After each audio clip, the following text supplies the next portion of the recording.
I have to extend the tank down, so I got some poster board. I drew the line around the current opening.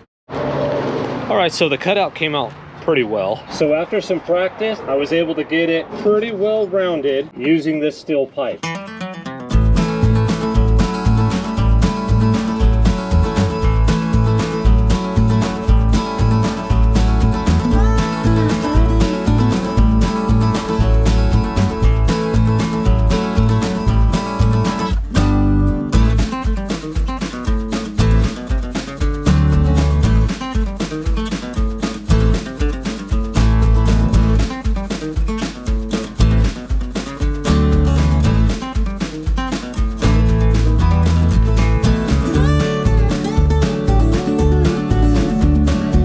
Happy with how this turned out. Cross supports. And there's still more to do.